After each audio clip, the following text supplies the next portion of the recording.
Hello everyone, so welcome back to another video. तो जैसे कि आप सभी को आपकी इधर अकाउंटेंसी की रिवीजन क्लास चल रही है, तो आज उन्हीं रिवीजन क्लास जो आगे बरकरार करते हुए आज आपकी क्लास नंबर 22 है, जिसमें हम आपका कॉस्ट अकाउंटिंग के टॉप 100 एमसीक्यू डिस्कस करने वाले हैं।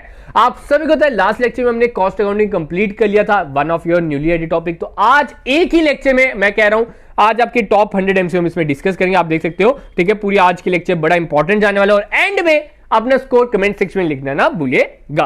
तो चलो आगे बढ़ते हैं, बात करते हैं आज का क्वेश्चन में। फर्स्ट क्या कह रहे हैं, what is the basic concept of cost concept. ठीक है, कॉस्ट कंसेप्ट का बेसिक कंसेप्ट क्या है?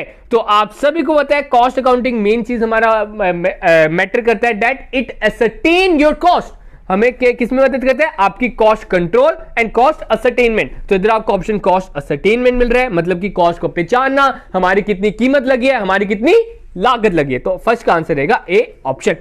सेकंड क्वेश्चन की बात करते हैं, the process costing is appropriate for which firm. ठीक है, प्रोसेस कॉस्टिंग किस फर्म के लिए एप्रोप्रिएट है? अब हमने डिफरेंट मेथड पढ़े थे कॉस्टिंग के, मैंने आपको बताया था दैट प्रोसेस कॉस्टिंग में क्या होता है, वो मेथड जिसमें आपके डिफरेंट प्रोसेसेस से कोई प्रोडक्ट निकलता है। ठीक है, मतलब प्रोसेस 1, जो प्रोसेस 1 का इनपुट है, सॉरी आउटपुट है, वो प्रोसेस 2 का इनपुट होता है। जो प्रोसेस 2 का आउटपुट होता है वो प्रोसेस 3 का इनपुट होता है। अब आप देख सकते हो ब्रिकलिंग फर्म। अब बच्चों को प्रॉब्लम होगी, सर ब्रिकलिंग फर्म तो होगा, क्यों होगा? देखो, ब्रिकलिंग फर्म का अगर प्रोसेसेस ऑब्वियस बात है होते हैं, लेकिन जो फर्स्ट प्रोसेस में आपका प्रोडक्ट निकलता है वो किसी इस्तेमाल नहीं होता और कहीं यूज नहीं होता, इसलिए ब्रिकलिंग फर्म इसमें नहीं रहेगा। ठीक है, बात करते हैं ट्रांसपोर्ट फर्म। ठीक है, ट्रांसपोर्ट फर्म आप सभी को होता है, हमने ऑपरेटिंग में पढ़ा था आपका कि सर्विस सेक्टर में आता है, तो ये भी क्रॉस हो जाता है। फिर थर्ड में बात करें हॉस्पिटल, ये भी आपका सर्विस सेक्टर में आता है। Fourth one is oil refining firm. तो इसमें क्या होता है, डिफरेंट प्रोसेस से निकलता है ऑयल, फिर प्रॉपर्ली जब रिफाइन होके आता है, पहले क्रूड ऑयल में होता है, फिर आगे जो प्रोसेस होता है, ठीक है, तो उसके अकॉर्डिंग हम इसको कह सकते हैं, इसमें आपका कॉस्टिंग अगर आपने पता करनी, that is your process costing. Third, in how many ways cost classification can be done. तो कॉस्ट की क्लासिफिकेशन आप बड़े तरीकों से कर सकते हो, मैंने आपको बताया था। लोग आते गए, बांटते गए, लेकिन उनकी कथा नहीं रुकी। आगे बात करते हैं, which cost is incurred even if the company is close. अगर कंपनी क्लोज भी है, बंद भी है, तो कौन सी कॉस्ट लगती है? That is shutdown cost. ठीक है, मैं शटडाउन, अब आपका होमवर्क है, आपने बताना शटडाउन कॉस्ट में कौन कौन सी कॉस्ट लगेगी। अगर नहीं पता, एक बार गूगल सर्च कर लीजिए, आपको आसानी से इसका आंसर टॉप पे ही मिल जाएगा। बात करते हैं, direct expenses are also known as. ठीक है, डायरेक्ट एक्सपेंसेस की बात हो रही है, डायरेक्ट एक्सपेंसेस का दूसरा नाम है that is chargeable expenses. 6 question की बात करते हैं। 6 में कह रहा है warehouse rent is a part of which cost. ठीक है, वेयर हाउस रेंट। ठीक है, तो वेयर हाउस रेंट आप सभी को होता है, वेयर हाउस हम क्यों लेते हैं? For storage. ठीक है, वेयर हाउस हम स्टोरेज के लिए लेते हैं, फिर उधर स्टोरेज जब हो जाती है उधर से हम आगे डिस्ट्रीब्यूट करते हैं। तो ये कौन सा खर्चा है? That it is are distribution cost. आगे बात करते हैं 7 का, toy manufacturing company use what type of costing. ठीक है, कौन से टाइप ऑफ कॉस्टिंग वो फॉलो करेगी? That they will follow the batch costing. ठीक है, बैचेस में ये बनते हैं। आगे बात करते हैं, the total of all the direct cost is known as. तो डायरेक्ट कॉस्ट मतलब direct material plus direct labour plus direct expenses, इन तीनों का प्लस क्या कहलाता है sir? It is known as the prime cost. आगे बात करते हैं क्वेश्चन नंबर 9 की, indirect material used in production is known as. जो इनडायरेक्ट मटेरियल प्रोडक्शन में काम आता है उसे हम क्या कहते हैं? Office overhead, selling overhead, distribution overhead की फैक्ट्री ओवरहेड। तो 9th का आंसर रहेगा दैट इज फैक्ट्री ओवरहेड। ठीक है, फैक्ट्री ओवरहेड को ही हम जो फैक्ट्री ओवरहेड में आप क्या आते हैं, दैट प्रोडक्शन वर्ड यूज होता है। ठीक है, उसके कारण उसमें जितना भी इनडायरेक्ट मटेरियल यूज होगा उनको हम किसमें डालेंगे? फैक्ट्री ओवरहेड में। 10th question, use of same costing principle and practices by several undertaking for cost ascertainment and control is called dash costing। ठीक है, अब इसके बारे में भी हमने पढ़ा था, जब डिफरेंट कंसर्न्स एक ही मेथड यूज करेंगी, तो मैंने आपको बताया था ये कोई एक्चुअल में मेथड नहीं है। ठीक है, ये कलेक्टिवली हमें कंपैरिजन में मदद करता है, that it is known as the uniform costing. 11th question, fixed cost per unit increases with. ठीक है, फिक्स कॉस्ट कैसे इंक्रीज करती है? ठीक है, अब आप सभी को पता है कि फिक्स कॉस्ट जो होती है वो सेम रहती है। अब मैंने आपको बताया था, फॉर एग्जांपल योर रेंट, जो आपका रेंट है वो कितना रहता है? अगर 10,000 है तो 10,000 ही रहेगा, चाहे आप जितना मर्जी प्रोड्यूस कर लो। ठीक है, तो जो आपका फिक्स कॉस्ट है वो इंक्रीज करेगा जैसे जैसे, ठीक है, पर यूनिट की बात हो रही है, जैसे जैसे प्रोडक्शन का वॉल्यूम घटेगा। मैंने आपको बताया था, एक बार एग्जांपल फिर से देता हूं। फॉर एग्जांपल हम यूनिट्स बनाते हैं 1000, तो पर यूनिट रेंट हमें कितना पड़ेगा सर? पर यूनिट रेंट हमें 10 रुपए पड़ेगा। अगर मैं यूनिट को डिक्रीज कर दूं, 500 कर देता हूं, अगर मैं 500 कर दूं तो पर यूनिट कॉस्ट मुझे क्या लगेगा? डेट 20 लगेगा। आप देख सकते हो जैसे मैंने घटाया वैसे ही मेरी पर यूनिट कॉस्ट घट गई। ठीक है, तो आप बढ़ गई, सॉरी। ठीक है, तो फिक्स कॉस्ट बढ़ती है जैसे जैसे प्रोडक्शन घटती है। विच of the following is a example of semi variable cost? देखो 11th क्वेश्चन की एक और खास बात याद रखना, पर यूनिट की बात होती है इधर। ठीक है, एज ए कलेक्टिव बात नहीं होती। 12th में बात करते हैं विच of the following is example of semi variable cost. ठीक है, जो आधी वेरिएबल है आधी फिक्स है। तो इसमें मैंने आपको बताया था मेन आपका कंपोनेंट रहता है that is your telephone bill, telephone bill and electricity bill. तो इधर ऑप्शन मुझे टेलीफोन बिल ही दिख रहा है, तो इसका आंसर रहेगा 12th का सी ऑप्शन। 13th में बात करते हैं batch costing helps to determine economic batch quantity. मैंने बताया था इंपॉर्टेंट है ये, आपको मैं बता दूं एग्जाम में पूछा जाता है, बड़े आपके जो AQC लेवल के एग्जाम में ये पूछा गया, मैं बता दूं।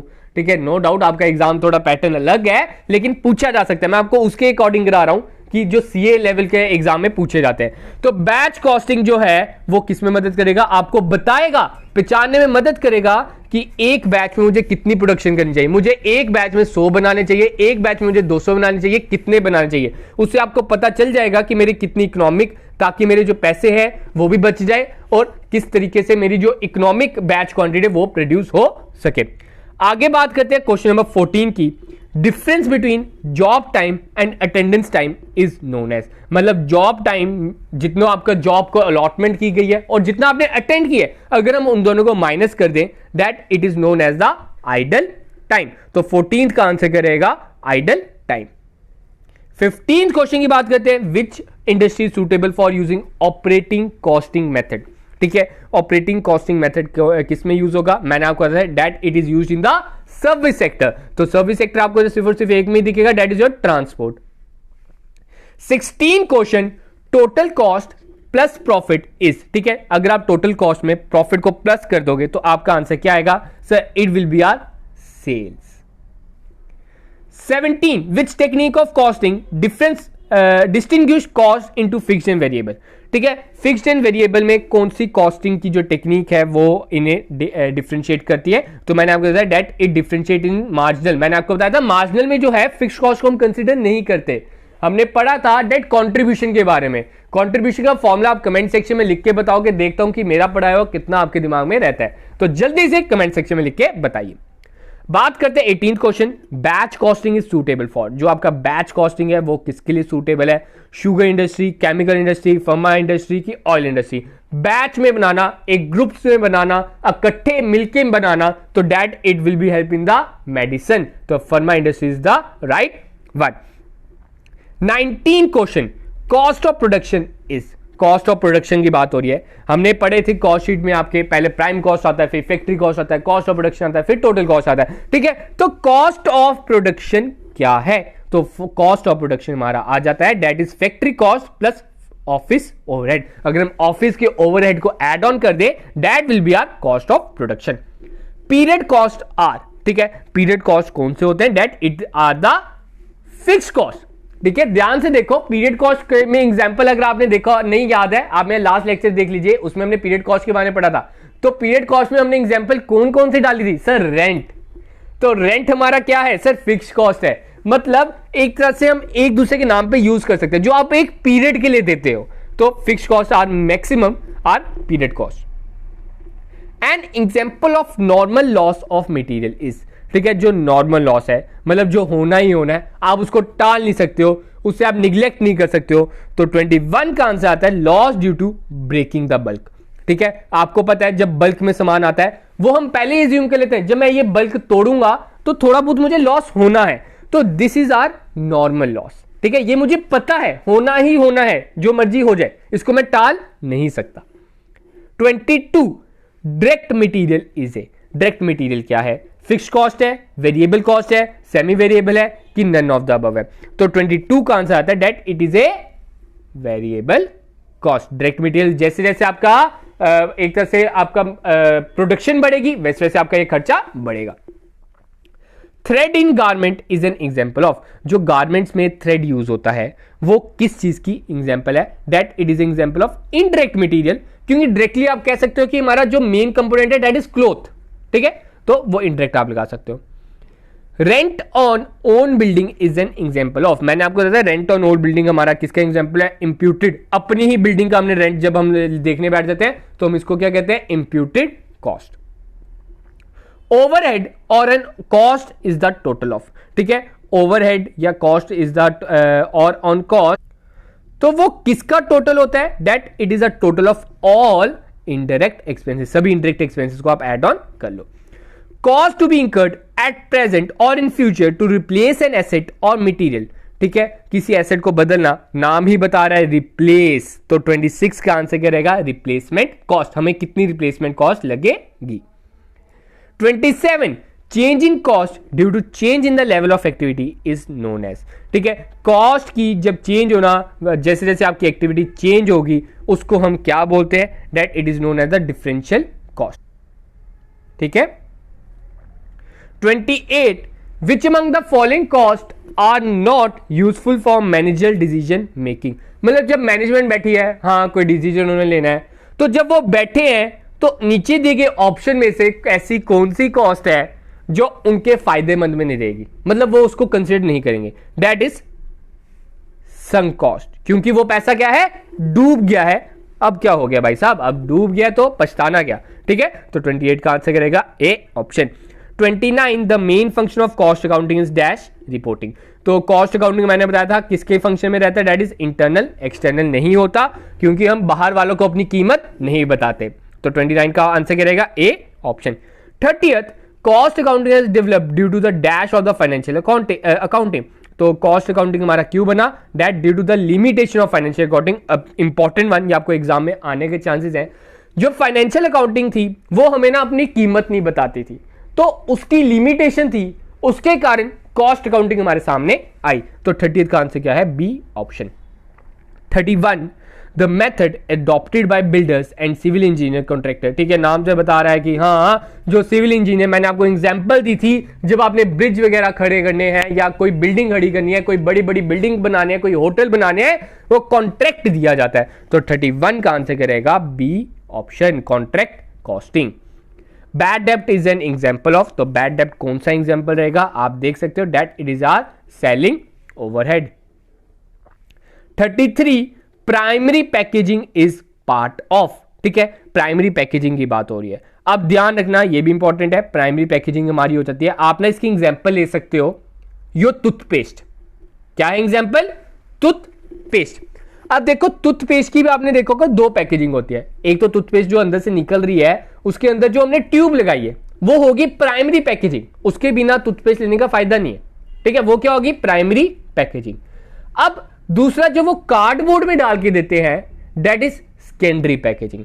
अब आप देख सकते हो जो प्राइमरी पैकेजिंग है तो वो किसकी एग्जांपल रहेगी? That it is a prime cost. क्या पेस्ट हमारी ऐसे ही हम हाथ में देंगे? हाँ जनाब आइए आपको पेस्ट हम हाथ में दे देते हैं, ऐसा तो नहीं है, तो वो हमारी प्राइम कॉस्ट का ही हिस्सा है। आइडल टाइम, आइडल टाइम मैंने अभी बताया that it is a difference, किसके बीच में डिफरेंस है? That it is a difference between the time paid for the time spent on job, ठीक है, D is the right one. 35 which of the following is a direct worker, ठीक है, नीचे देखिए option में से कौन सा डायरेक्ट वर्कर है? डायरेक्ट वर्कर सर वो होते हैं जो मशीन को ऑपरेट, आपको प्रोडक्शन करने में मदद करते हैं, तो वो आप देख सकते हो, देखो फोरमैन, स्वीपर, वॉचमैन, ये जो तीन कंपोनेंट है, ये जो तीन नाम है, ये आपको मदद नहीं करेंगे प्रोडक्शन में। प्रोडक्शन में कौन मदद करेगा सर? मशीन ऑपरेटर मदद करेगा। 36 the sum of the direct wages, direct expenses and overhead cost of converting raw material into finish product is called, ठीक है, direct and overhead cost of converting raw material into finish product is known as, तो 36 का answer रहेगा that it is a conversion cost, ठीक है, ये आपका conversion cost है, क्योंकि इधर देखो ओवरहेड आ रहा है, आपके मन में जरूर आया होगा सर प्राइम कॉस्ट होगा, वो ऐसा नहीं है, ये हमारा क्या है? Conversion cost. हमें एक रॉ मटेरियल को एक आउटपुट में बदलने के लिए जो कीमत लगती है that is known as a conversion cost.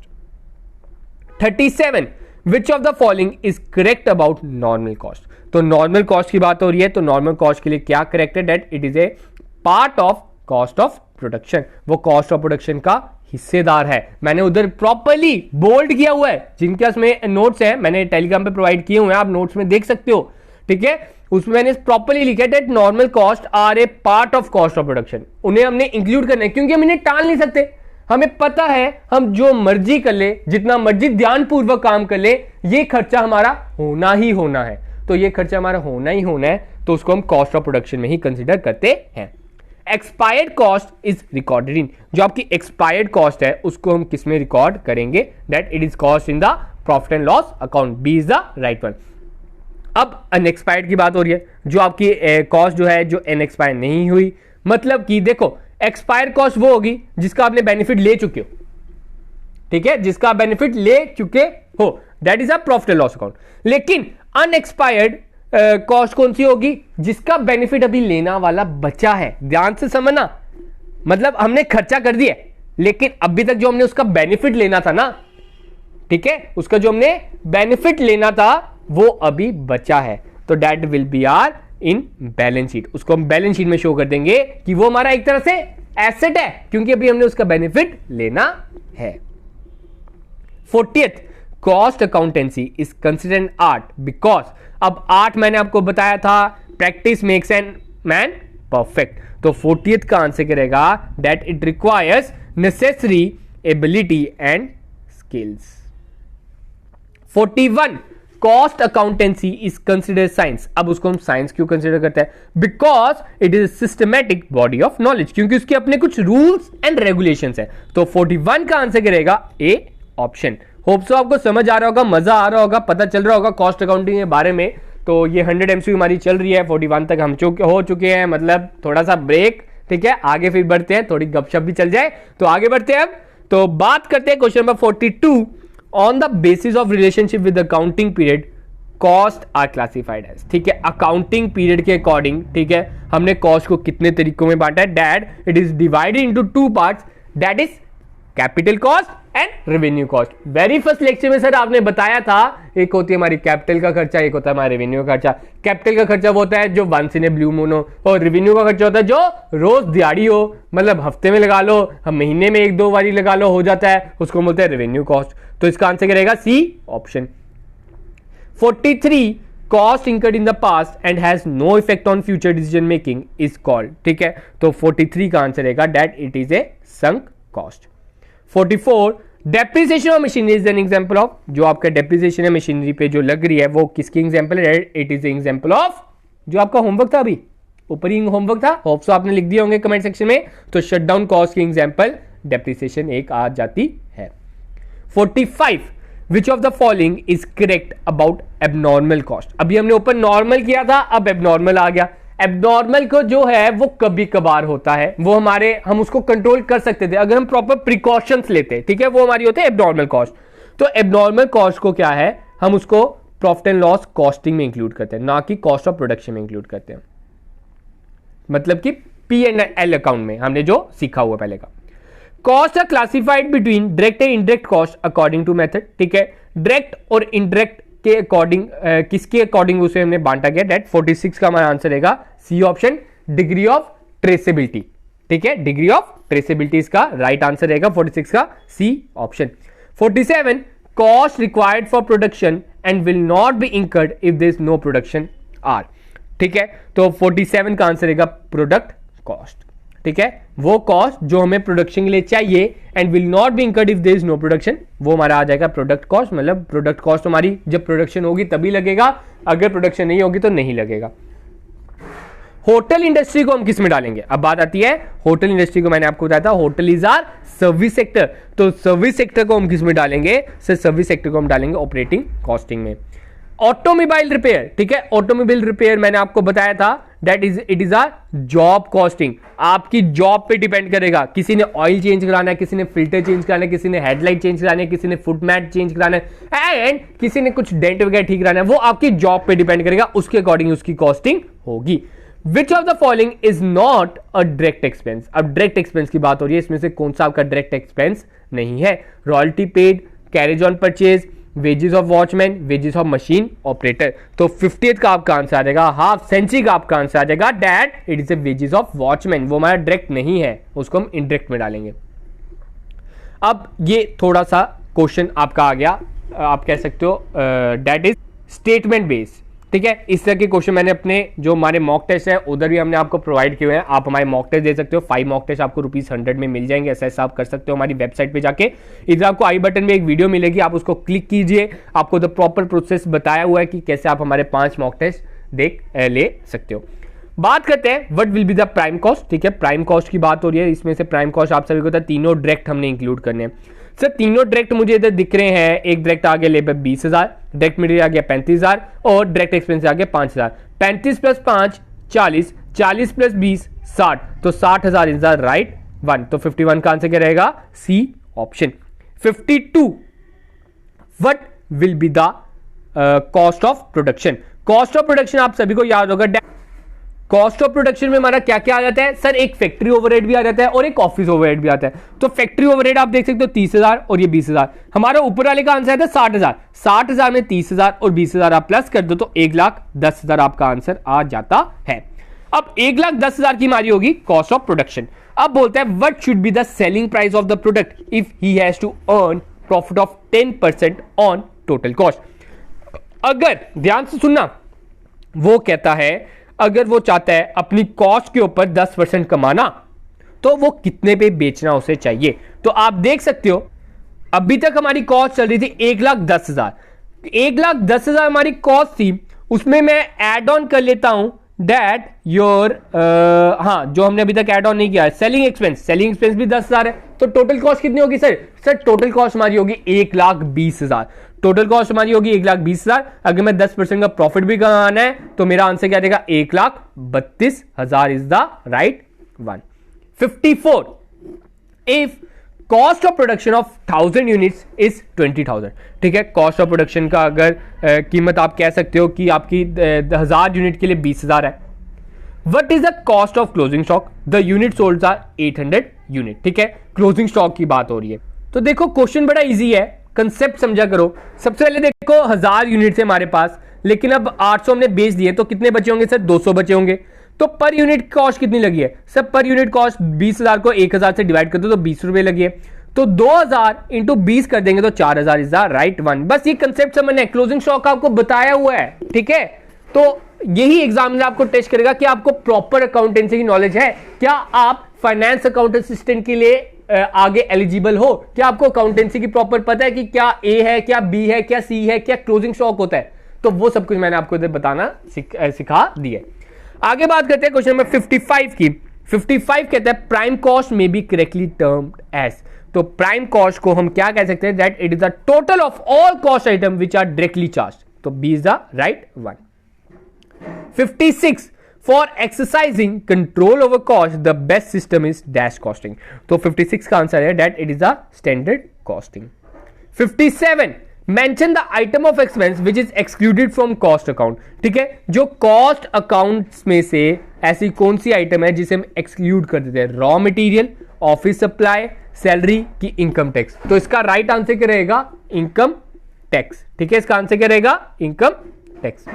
58 specify the expense which are excluded from cost. जिसको आप कॉस्ट में से एक्सक्लूड कर देते हो that it is expense of raising capital, ठीक है। 59 which cost when cost price is 800 profit on sale is 20%।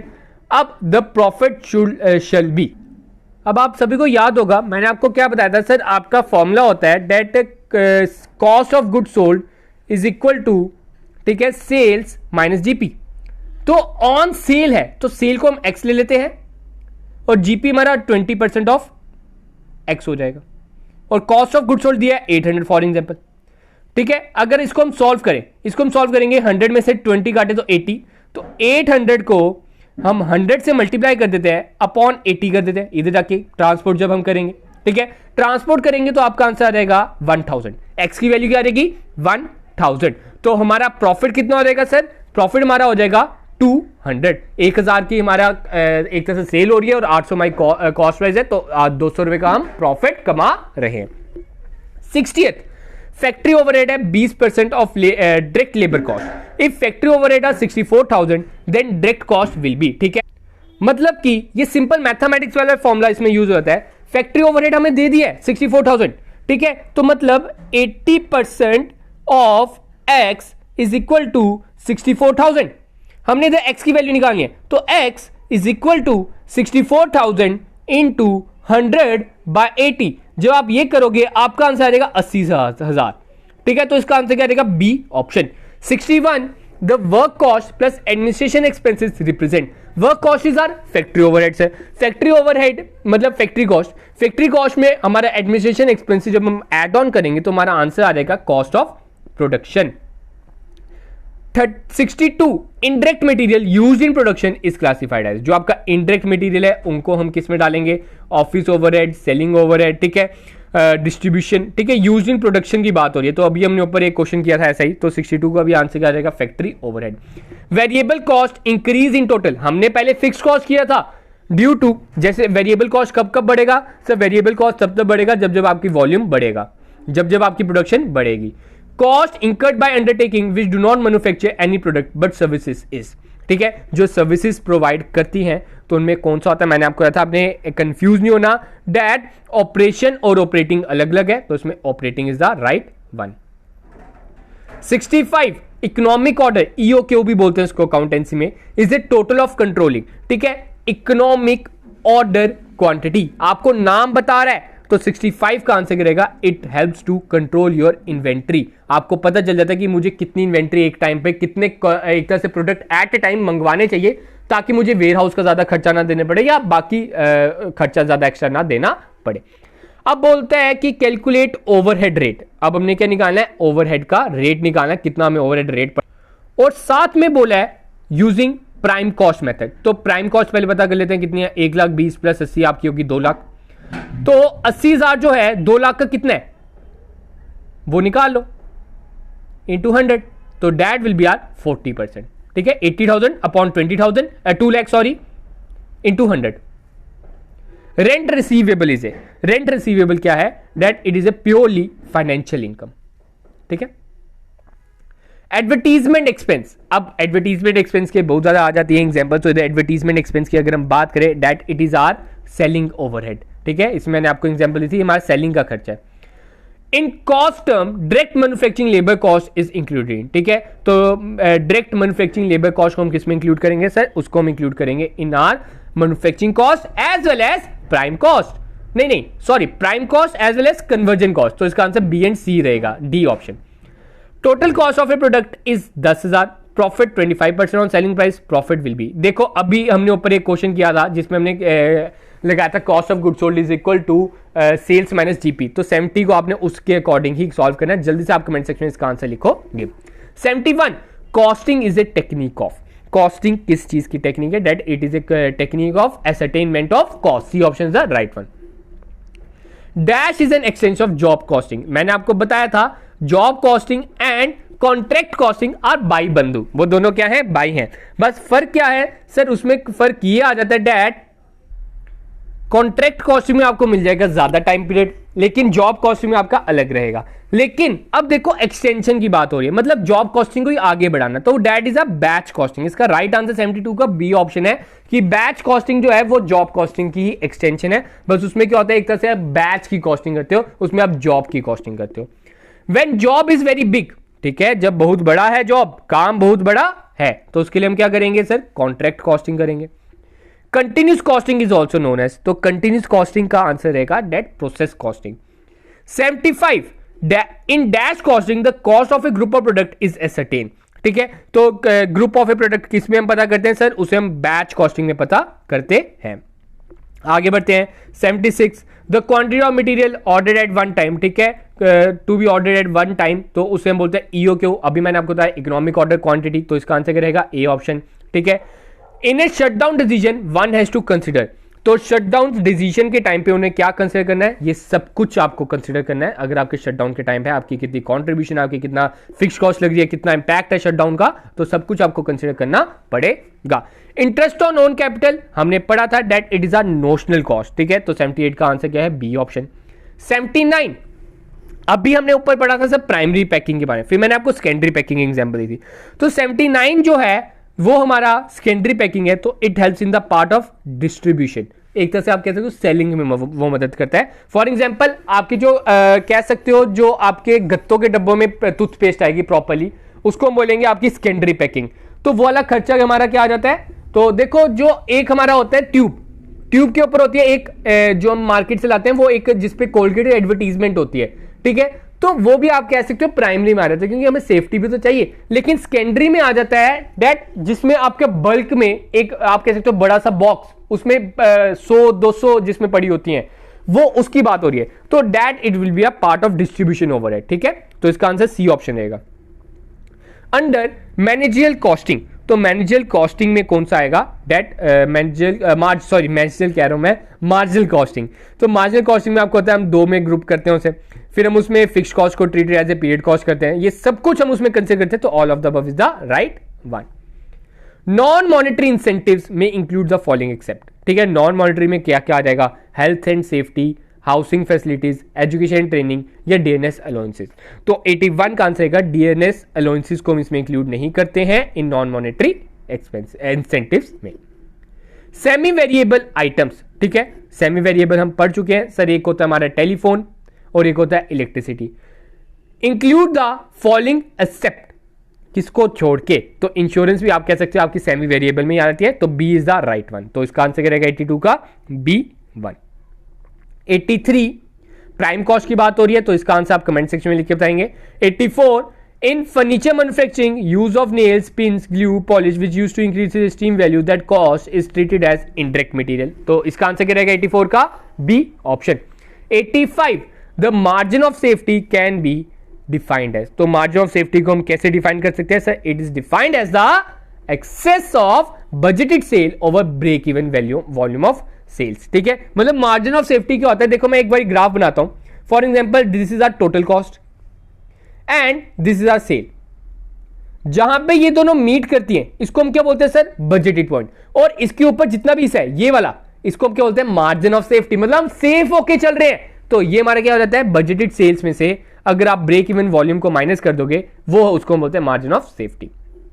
बोलता है अब मार्जिन ऑफ सेफ्टी निकालो। अगर आपकी सेल है 20,000 यूनिट एंड आपका ब्रेक इवन पॉइंट है 15,000 यूनिट पे, तो आप देख सकते हो आपका जो मार्जिन ऑफ सेफ्टी है 5,000 यूनिट आंसर आ जाएगा। 86 का आंसर बी ऑप्शन, ठीक है। मतलब 5,000 यूनिट में हम सेफ है। अगर हम 15,000 बेचेंगे हमारा नो प्रॉफिट नो लॉस है, 5,000 हम और ऊपर बेचें मतलब 5,000 हम सेफ है। तो आगे बात करते हैं, एस्टिमेट अमाउंट ऑफ प्रॉफिट। अब बोल रहे हैं हमने अमाउंट ऑफ प्रॉफिट निकालना है। सेल्स आपकी 10,000, फिक्स कॉस्ट है 50,000, वेरिएबल कॉस्ट है 12 रुपए पर यूनिट और सेलिंग प्राइस है पर यूनिट 20 रुपए, ठीक है। तो देखो सिंपल है क्वेश्चन, हमने यूनिट्स कितने बेचे 10,000, हमारी कंट्रीब्यूशन कितनी है सर, 20 में से 12 काट लो 8, तो हमारा कितना हो जाएगा टोटल, आप कह सकते हो हमारी कंट्रीब्यूशन हो जाएगी सर 10,000 में से हम मल्टीप्लाई कर देते हैं 8 रुपए, तो हमारा आंसर आ जाएगा 80,000।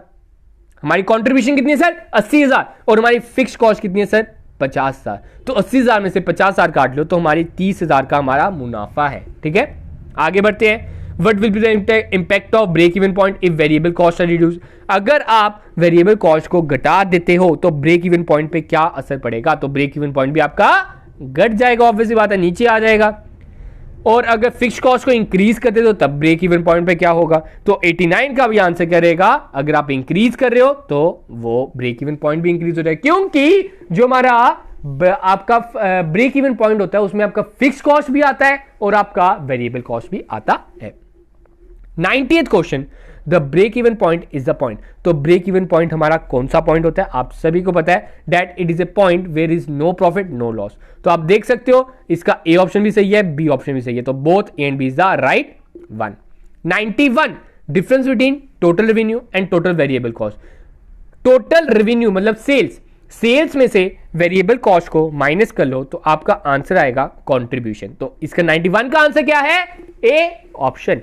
तो 92 की बात करते हैं, वेरिएबल कॉस्ट क्या है, वेरिएबल कॉस्ट आप सभी को होता है जो चेंज होती है with the change in the level of output. तो 92 का आंसर रहेगा B option, one which tends to vary with the level of activity, जैसे जैसे एक्टिविटी बढ़ेगी।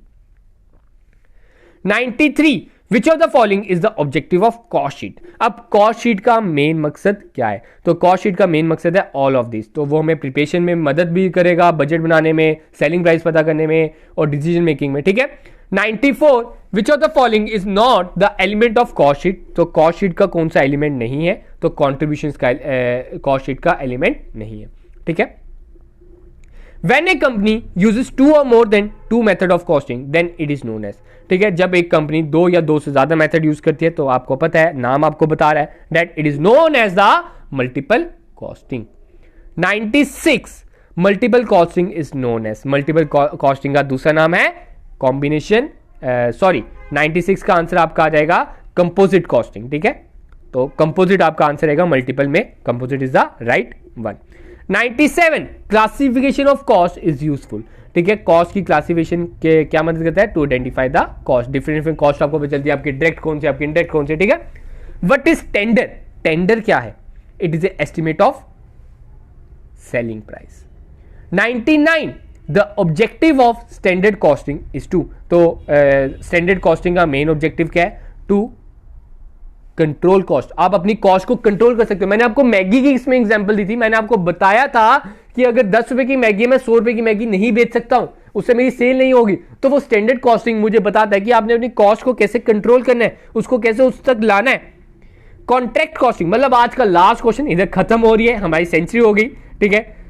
तो contract costing is also known as the contract costing is known as the terminal costing. तो guys इधर ही हमारे 100 एमसीक्यू कंप्लीट होते हैं, होप सो आपको अच्छे लगे होंगे। मैं थोड़े से एक्चुअली 3-4 डेज थोड़ा बिजी हूं, लेकिन फिर भी मैं कोशिश करूंगा कि आप तक ये लेक्चर्स प्रोवाइड करते रहूं, आपका कोई बीच में कोई ब्रेक ना आए। लेकिन जैसे मैं इससे अपने एक्चुअली मैरिज मेरे घर पे है तो उसमें थोड़ा सा मैं बिजी हूँ, तो आप समझ सकते हो आपके घर में भी अगर मैरिज होते तो हमें पढ़ने का टाइम नहीं मिलता। मैं तो आपके लिए इधर से टाइम निकाल रहा हूँ, पर आपके लिए वीडियोस लेक्चर बना रहा हूँ। अभी भी मैं बता दूं, एक रूम में अपने आप को कैद करके इधर वीडियो बना रहा हूँ और बाहर बहुत शोर है। तो फिर भी चलो मेरे एंड से वीडियो नहीं रुकेगी, मैं कोशिश करूंगा कि जब मुझे टाइम मिलेगा आप तक वीडियो पहुंचा दी जाऊंगा। तब तक आप प्रॉपर्ली रिवाइज करते रहिए। जैसे ही आपके ये 3-4 दिन मेरे जैसे पास ऑन हो जाते हैं, आप तक फिर प्रॉपर्ली सिस्टमेटिक वे में आपके तक वीडियो आते रहेंगे। तो जो भी इस चैनल पे नए हैं वो चैनल को सब्सक्राइब कर ले, ताकि हमारे एंड से कोई भी न्यू वीडियो आप तक सबसे पहले पहुंचे, आप तक हर एक अपडेट आप तक सबसे पहले पहुंचाया जाएगा। घबराइए मत, हम आपके साथ एग्जाम से पहले भी थे, एग्जाम के बाद भी हैं। तो गाइस आज के लिए इतना ही, तो मिलते हैं कल अपने नए लेक्चर के